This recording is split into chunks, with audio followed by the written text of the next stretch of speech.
Bon, démarrons par l'Espagne, les gars, parce que l'Espagne, une nouvelle fois ce soir, a impressionné. Alors, vous allez me dire, oui, c'est la Géorgie. Bon, enfin, bon, tout de même, la Géorgie a fait créer la sensation. Non, pas le dimanche. Non, pas de 3 points. Pas le dimanche. Pas de 3 points. Le dimanche, on n'a pas les 3 points. Pas le week-end. Tu avais préparé les 3 points? Bien sûr. Un peu discrètement, comme Garde-la ça. pour demain.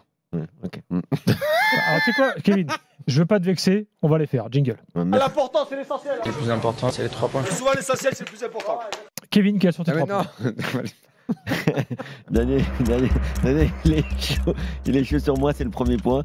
Non, le premier point, c'est bien sûr la belle victoire de l'Espagne, malgré, et ce sera mon deuxième point, la résistance géorgienne, même si pour moi, ça restait quand même une équipe qui met le bus, hein, même si on a de la sympathie pour Willy Sagnol et pour les joueurs géorgiens.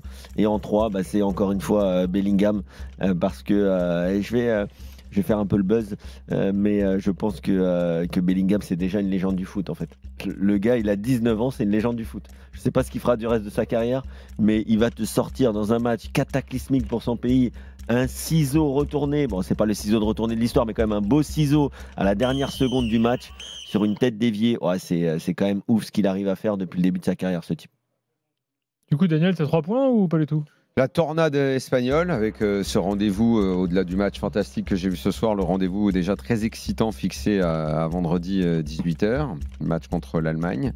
Le deuxième point, c'est le match de l'Angleterre qui finalement s'est avéré être un match complètement fou. Alors là, c'est pas du tout la même chose en termes de jeu, c'est même quasiment affligeant, mais ils s'en sont sortis de façon... pas que miraculeuse, parce que c'est aussi quand même. Hein. C'est pour aussi... l'ensemble. Oui, mais c'est une domination pas belle. Oui, c'est sûr. C'est du pouce-ballon. Ouais. Et après, tu gagnes avec des joueurs talentueux, quoi. Voilà. Et c'est tout, c'est déjà bien. Fred, qu'est-ce que tu dis de ton équipe d'Espagne ce soir? C'est une... ce que j'aime, c'est leur joie de vivre, en fait. C'est ce qu'on voit. Et on a envie d'être avec eux quand ils jouent comme ça. C'est-à-dire, on a envie de se laisser aller à ce football-là. Qui ne peut pas être content devant la télé quand il voit ça ce soir, quoi. Ça rappelle un peu Espagne 2012. Ouais, oui. Alors, dans un genre un peu différent, même si ce soir, il y a 75% de possession. Où tu es obligé de regarder et de dire... Il va se passer... Ouais, c'est beau. C'est trop fort. Qui peut les arrêter? En fait, la seule question, c'est qui peut les arrêter. Et donc, il y a une donnée intéressante qui a été donnée par le journal catalan Sport, hein, une stat qui est... Tu lis la presse catalane, toi? Bah oui, bien sûr, ah bon, à ton avis. Et je comprends le catalan. Ça faisait 24 ans que l'Espagne n'avait pas marqué un but depuis le dehors de la surface dans un euro. Ah bon? Oui.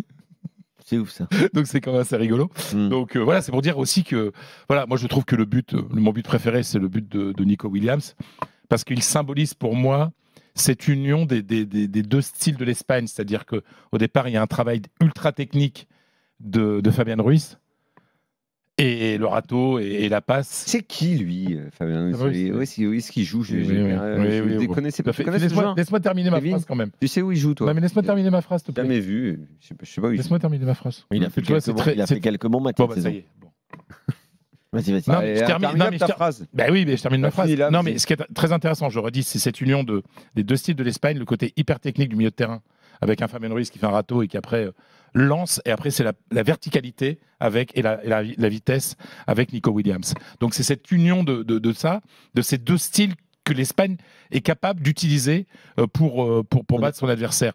Donc voilà, moi j'ai beaucoup aimé, bien sûr, parce qu'il y a cette joie de vivre, parce qu'il y a encore une espèce d'insouciance quand tu regardes Lamine Yamal et quand tu vois Nico Williams, tu as une espèce d'insouciance hallucinante qui fait que on n'a pas l'impression qu'ils sont dans l'enjeu, en fait. Ils prennent du plaisir. Tu vois ce que je veux dire? Ils sont pas bloqués par l'événement, quoi. C'est des gamins. C'est presque indécent, en fait, en disant, voilà, c'est comme s'ils étaient à l'entraînement dans leur club respectif. Et puis c'est presque dommage, finalement, que l'Espagne rencontre l'Allemagne en quart de finale. Oui, c'est dommage parce que là, ça va être, je pense, en tout cas depuis le début de l'Euro, les deux meilleures équipes. Et quand on dit que l'Espagne, j'en parlais juste avant avec Roland, Daniel venait d'arriver, mais moi je suis un peu fatigué qu'on dise, l'Espagne, c'est une équipe technique. Non, l'équipe d'Espagne aujourd'hui, c'est une équipe technique, mais par exemple le Portugal est aussi une équipe technique. Mais l'Espagne, c'est une équipe très disciplinée avec le ballon. Bien sûr. Je vois Carvajal à la 60e minute faire un appel tranchant dans l'axe, plein axe. Mais cet appel, il n'est même pas pour vraiment avoir le ballon. En fait, c'est un appel intérieur pour libérer à l'extérieur un Lamine Yamal qui ensuite va faire un appui remise pour rentrer dans la surface. L'Espagne qui gagne une équipe très disciplinée n'a jamais été qu'une équipe technique. Exactement. La technique, c'est ce qu'on voit de prime abord. Tu es devant ta télé, tu vois qu'il y a un que les contrôles réussi, ils sont réussis. Tu vois qu'il y a un bon contrôle, tu vois qu'il y a une orientation dans le sens du jeu des corps des joueurs. Tu le vois, ça. Mais en fait, tout ça ne suffit pas. C'est un peu la discussion que tu avais avec Roland juste avant.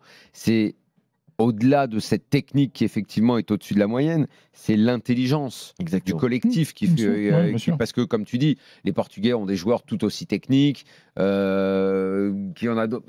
Tu crois que les Anglais sont pas techniques? Les Quand Anglais tu vois de Bellingham à Foden, il y a que des joueurs. Rice, c'est technique. Un Declan Rice par rapport à et Dieu sait que Rodrigo, Rodri. Pour moi, c'est probablement un top 3 monde aujourd'hui. Mais c'est juste que Rodri, il est encore plus intelligent. Et Declan Rice joue dans la même position. Il est également très fort. Lui aussi, il sait tout faire de la même façon.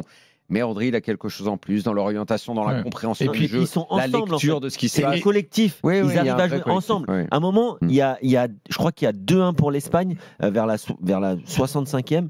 Et l'Espagne fait un pressing tout terrain. Ils ne réussissent pas à récupérer le ballon. Mais ils te font un pressing tout terrain jusqu'au gardien.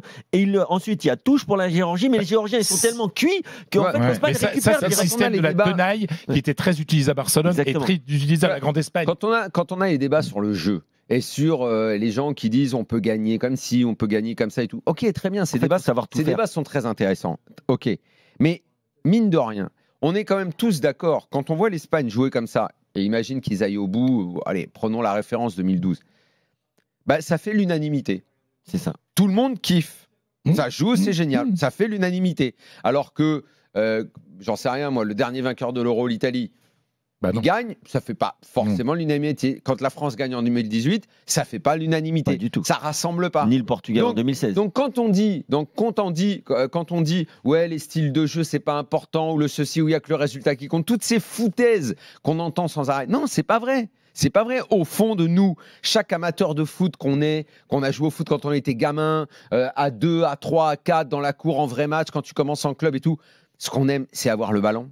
C'est mettre des buts, c'est frapper, c'est réussir le dribble, réussir la passe pour le pote et tout. Mais en fait, c'est ça le foot qu'on aime tous. Après qu'on soit d'accord pour dire, bon ben là, toi tu joues de cette façon, toi tu... Très bien, mais l'unanimité, le foot qu'on aime, c'est le foot que tu vois ce soir. Et pour aller dans ton sens, et Fred, après je te laisse la parole parce que je sais que tu vas être d'accord avec moi, j'ai un entraîneur qui parle de football d'imposition ou de football d'opposition. Et en fait, l'Espagne, c'est un football qui impose quelque chose à son adversaire. Elle t'impose le rythme. Guardiola et son rythme, où il en parle souvent, ses anciens joueurs en parlent souvent. C'est un football où tu es là pour écraser ton adversaire, mais avec tes propres forces. Ou alors, il y a le football d'en face. Tu choisis par où va le match. Voilà. Ou alors, tu as le football d'en face, qui est plutôt celui de Mourinho ou de Deschamps sur les 20 dernières années, qui est celui où tu t'opposes à l'adversaire et tu vois comment tu vas pouvoir mieux contrer ou mieux réagir face à l'adversaire. Mais c'est souvent un football qui est plus chiant. Alors, à côté de ça, moi, je regarde un peu j'essaie de trouver des petits défauts. J'en ai trouvé 2 seulement. Deux petites choses un peu moins bonnes que... La finition. C'est... la finition. Parce que malgré tout, on l'avait vu notamment contre l'Italie et contre l'Albanie. C'est-à-dire qu'il y a encore un tout petit problème de finition, même ce soir. Il y a beaucoup de buts, mais bon, après, à voir le moment auquel ils arrivent. C'est Robin Lenormand qui fait un très très mauvais match ce soir. Pas simplement pour le compte de son camp, mais des relances ratées, des mauvaises passes. Il se fait souvent prendre dans le dos. Donc là, il y a peut-être une question par rapport à ça. La charnière, Laporte fait un bon match, mais la charnière. Oui, la charnière, c'est peut-être. Laporte, c'est pas mal. Laporte, c'est pas mal, mais Laporte, le Normand, c'est. Tu vois, mais c'est vraiment pour trouver dans un collectif qui marche super bien, un petit truc. Et simplement, moi j'écoutais les médias espagnols pendant le match aussi, c'était un moment quand l'Espagne souffrait pour égaliser, n'égalisait pas malgré toutes les occasions, on reprochait un petit peu de précipitation. Oui, bon. Voilà, en disant attention, vous êtes en train de vous énerver pour rien, quoi. C'est vraiment les 2 seuls trucs. Histoire de trouver un pelo, comme on dit en espagnol, trouver un mais dans ce truc. Et moi, le seul truc qui me fait peur, chipoter, voilà. Tu voulais chercher un chien avec un perro. Ouais. Non, parce que c'est pelo avec un solaire. Mais c'est la seule inquiétude réelle que j'ai par rapport au quart de finale contre l'Allemagne, c'est vraiment la charnière centrale. Voilà, c'est vraiment pour trouver Et puis aussi, tu peux, parce que d'abord, l'avant-centre aussi. L'Allemagne est une très bonne équipe, mais elle posera des problèmes, mais sur toutes les phases. D'abord, effectivement, j'ai du mal à envisager parce que je pense que l'Allemagne veut faire la même chose que l'Espagne, c'est-à-dire contrôler le match. C'est pour ça que ça va être passionnant. Si l'Espagne réussit à s'imposer en possession et à faire reculer les Allemands, néanmoins, il y a des atouts sur les sorties de balles et les contres que peut emmener un gars comme Musiala. Quand on voit sur le peu qu'a pu sortir la Géorgie, l'Allemagne peut faire mal, justement en transperçant une défense qui n'est pas extraordinaire dans son axe. Parce que Rodri ne va pas tout faire non plus. Ça fait quand même comment à chaque fois il se repliait à 3 ou 4. C'est très très fort quand même, parce que les deux attaquants de la Géorgie, c'est quand même au niveau. Mais il y a quelques coups que les Géorgiens auraient pu un petit peu mieux jouer. Comme les Allemands vont être en difficulté aussi quand Nico Williams ou Yamal vont sortir. Non, mais c'est vraiment histoire de trouver quelque chose. Après, et je vois ce qui est critiqué ce soir dans la presse espagnole, c'est la prestation de Pedri. On sent que physiquement, ce soir, c'est un petit peu dur pour lui. Pourtant, c'est assez juste quand même. Mais non, la première période compliquée contre l'Allemagne. L'Allemagne, c'est pas la Géorgie. Entre les lignes, il est solide. Le milieu, c'est fort. Enfin, c'est fort partout. Kroos peut amener du contrôle. Moi, je me réjouis de ce match. J'ai très envie de voir ce match. On ne sait pas ce qu'il adviendra de ce quart de finale, mais quoi qu'il arrive, c'est clairement les deux meilleures équipes. D'autant que l'Allemagne va également avoir, alors à moins qu'ils réussissent à les étouffer complètement, ce que je ne crois pas, ils auront également peut-être pour leur style, entre guillemets, match plus facile parce qu'il y aura de l'espace. Ils ont face à une équipe qui va attaquer. Ils vont pouvoir jouer aussi. Et si Nagelsmann nous faisait un coup à la Guardiola, vouloir inventer un truc je sais pas. Ça serait le meilleur cadeau qu'il ferait l'Espagne. Vaut mieux pas inventer. Après, tu parlais de l'avant-centre. Ouais, c'est vrai. L'avant-centre, c'est pas terrible. Morata, ce soir, il a un 4 dans les journées espagnoles. Donc 4 sur 10. C'est avec les deux moins bien notés sont le Normand et c'est aussi grâce à lui à son travail que les deux ailiers sont bons. Les trucs qui vont pas. Non, globalement 90% des. Non, mais c'est pour pas répéter ce que disent les autres parce que c'est tellement évident. Ce qui va bien est tellement évident que notre métier aussi, notre travail, c'est essayer de regarder. Puis moi, je fais remonter ce qu'on dit en Espagne. Ce qui va bien est tellement évident. Pardon, t'as quand même là globalement quasi toute l'équipe qui joue au pays. Tu nous bassines semaine après semaine en disant que la Liga baisse de niveau. On a quand même. On a une fédé. On a une fédé où c'est le gros bordel. Le président, l'ancien président, il peut aller en prison pour le baiser volé, mais forcé, mais surtout pour des malversations. C'est quand même, on est quand même dans un contexte espagnol compliqué. Très compliqué. On va dire, ça respire pas la sérénité. Non, mais la Liga, je te confirme que la Liga ne va pas bien puisque la Liga, pour la première fois depuis plus de 20 ans, n'est classée que 5e au classement UEFA. Donc les prestations en Europe. Et il y a un truc très intéressant aussi à voir, c'est que regardez les noms et les clubs des joueurs du 11, c'est pas l'imposition Real Madrid. Ce soir du Real, il y a que Carvajal. Après, il y en a quand même. Non, il y a beaucoup de Basques. Il y a c'est vrai. Ça, c'est à noter. L'Espagne du fameux triplé, elle avait une influence Barça et incroyable parce que quand elle alignait son milieu, c'était le milieu qui contrôlait tout. Xavi, Iniesta, Piqué, Puyol aussi, Busquets, voilà, c'est ça. Et puis t'avais effectivement, c'était le mélange. Là, tu n'as plus du tout de domination. Mais pour le Real.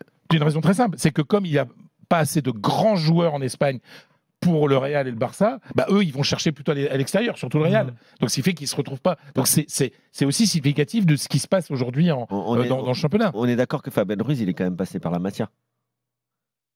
Si je dis pas de bêtises, oui. Je crois Cucurella aussi. Cucurella, oui. Donc ça Cucurella, on va avoir un problème. Moi, je suis entraîneur de Cucurella. Je lui dis, vu les règles du hors-jeu aujourd'hui, il va vite se couper les cheveux. Parce que ça peut tomber contre l'Allemagne, tu vois. Il y a quand même Pedri, Lamine Yamal, Cucurella et Fabien Ruiz qui sont quand même formés à la. Oui, mais après les Espagnols sont amateurs. Dans le style. Oui, bien sûr. Mais il joue pas Fabien Ruiz, il joue pas en Espagne. Il joue pas au Barça, il joue pas au Real. Mais il n'y a pas le côté, il y a un club un peu dominant dans l'équipe nationale. Là où ils ont été très forts, les Espagnols, c'est que depuis une vingtaine d'années, peut-être même plus, Fred pourra nous le dire, mais ils sont quand même formés tous pareils. C'est ça qui est très fort. Mais parce que c'est le style de l'Espagne, c'est-à-dire, c'est le style le protagoniste est toujours la technique, c'est-à-dire qu'on ne recrute pas des joueurs dans les centres de formation sur des questions physiques, comme en France. C'est pour ça qu'on n'a pas voulu Griezmann et qu'il a été accepté en Espagne. On recrute les joueurs sur des questions techniques. Mais moi, la technique, honnêtement, c'est pas des joueurs techniques. J'en connais plein qui font n'importe quoi avec le ballon. Non, mais ça dépend de quelle technique on parle. Ce qui est le plus marquant, c'est la façon dont le corps des Espagnols est toujours orienté dans le sens du jeu. C'est l'intelligence des déplacements, c'est les appels, c'est la passe au bon moment. C'est ça qui est la fameuse phrase de Johan Cruyff, qui est quand même, je pense, à la base de la révolution espagnole, qui dit que la technique, c'est pas dribbler 2-3 joueurs, c'est de faire une bonne passe sur le bon tempo, sur le bon pied de ton partenaire. Et c'est ça la technique. Et tu vois vraiment que les Espagnols, c'est des bonbons qui se donnent. Et aussi, il y a quand même beaucoup de mouvements, beaucoup de courses, beaucoup de pressing sans ballon. On se rappelle quand même que le Grand Barça et l'Espagne 2012, c'était aussi un pressing. Et cette tenaille insupportable pour l'adversaire. Et donc, il marquait pas beaucoup de buts, mais il t'empêchait de développer ton jeu. Exactement. Donc, non, et franchement, je vais quand même reconnaître que moi, je suis quand même assez surpris par ce que je vois quand même. Et beaucoup de gens en Espagne aussi. C'est-à-dire. Et est-ce qu'on dit quand même qu'il y a quand même un petit fruit de Luis Enrique parce que. Non, il n'existe pas. Non, mais d'accord. Non, on n'en parle pas. Parce que la Coupe du Monde au Qatar, c'est quand même une équipe qui certes est éliminé par le Maroc en 8e, en ultra dominant quand même le match, et avec une énorme possession, une équipe qui jouait plutôt bien, mais ils n'avaient pas les dynamiteurs sur le côté qui permettaient de faire la différence. Aujourd'hui, il y a un jeu on l'a beaucoup expliqué, beaucoup plus vertical.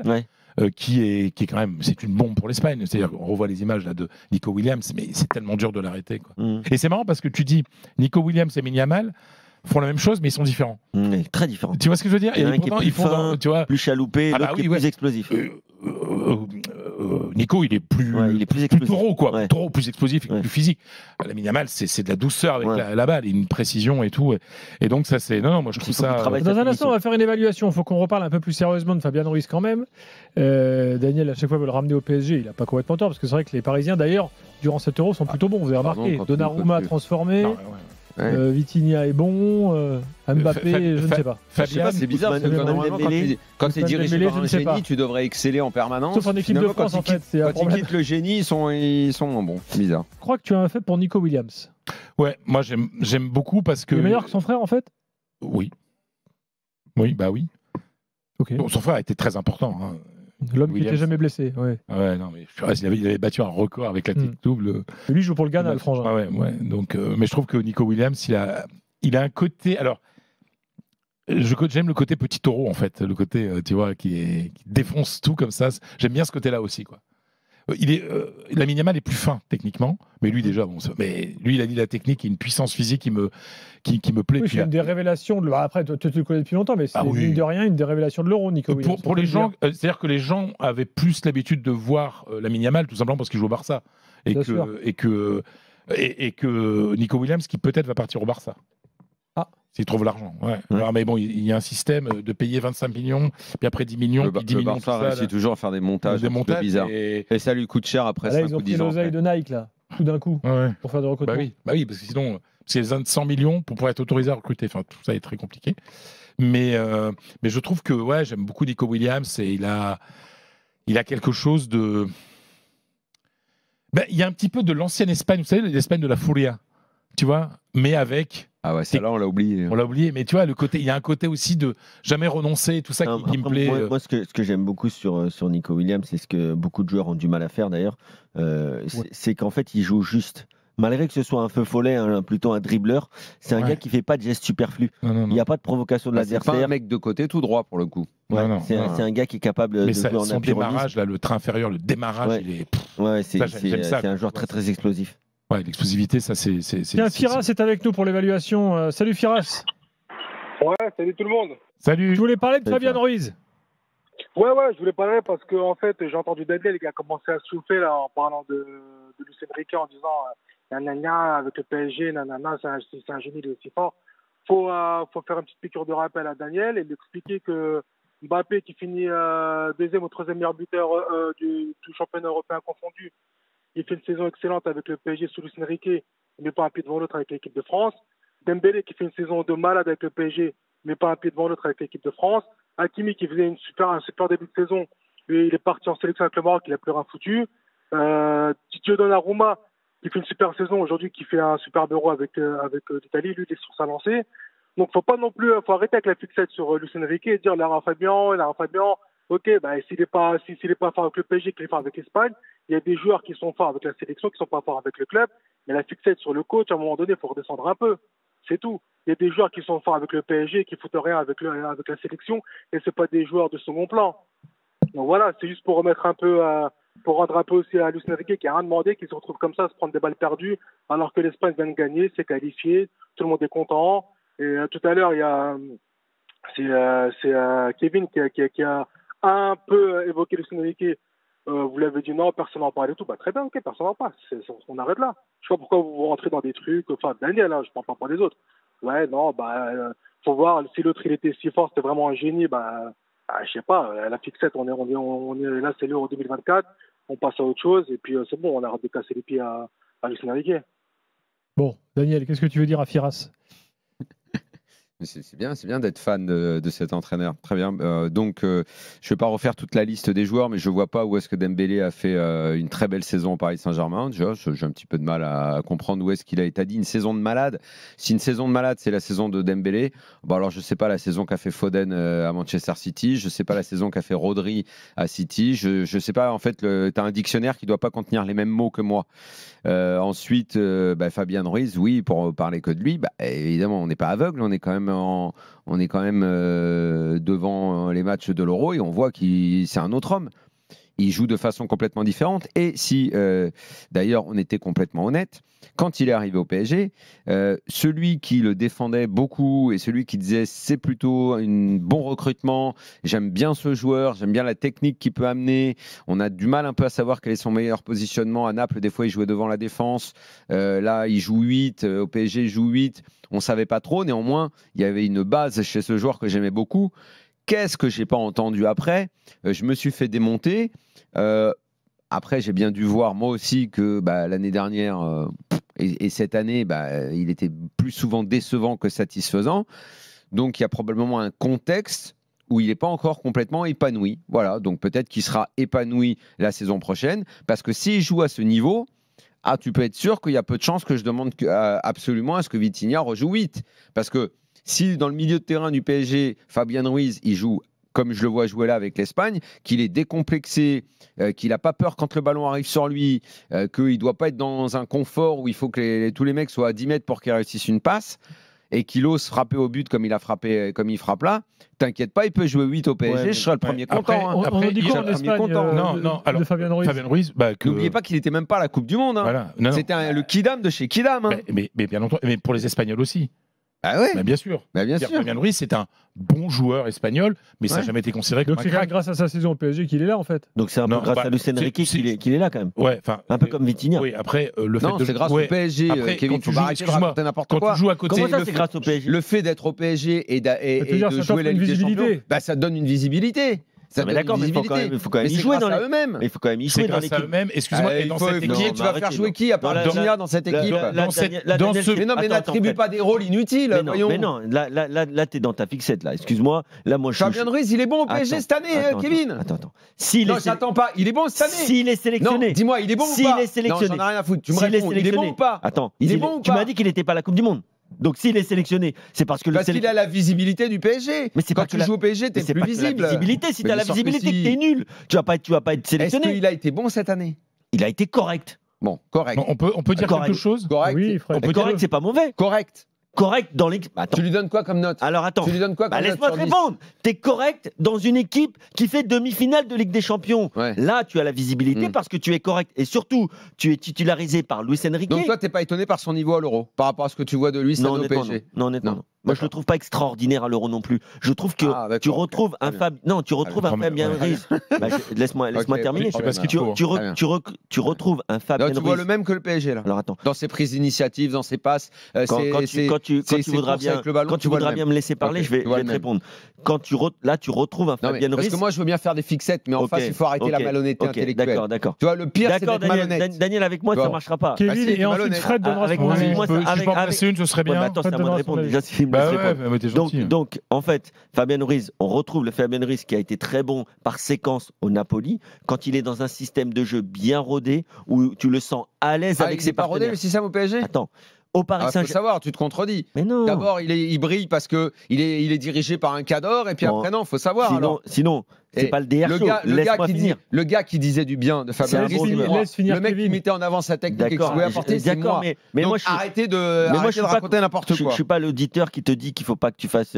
Là, je te dis que là, quand tu es aussi véhément et que tu ne laisses pas finir. Véhément de quoi? Là, t'es véhément. Tu ne laisses pas finir ma phrase. J'ai toujours défendu Fabien Ruiz. Donc c'est ce que je te dis. Je dis qu'il est quand même nettement meilleur qu'au PSG. Il est peut-être meilleur. C'est tout ce que je dis. Il est peut-être meilleur, mais si il est sélectionné en Espagne alors qu'il ne l'a pas été, ce n'est pas uniquement parce qu'il a la tunique du PSG. Il a la tunique du PSG, entraîné par un entraîneur respecté. Il n'y a pas d'autre milieu de terrain. Laisse-moi finir. Par un entraîneur respecté en Espagne, que tu veuilles ou non, peut-être pas aimé, mais respecté en Espagne, qui l'a fait jouer, qui a permis à une équipe ensemble, avec l'entraîneur, avec les autres joueurs. Emery, il n'est pas titulaire alors en bleu?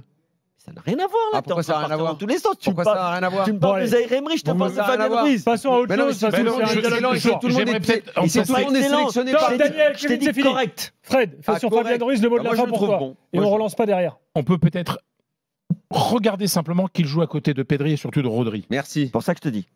Ça peut aider aussi. Il est correct.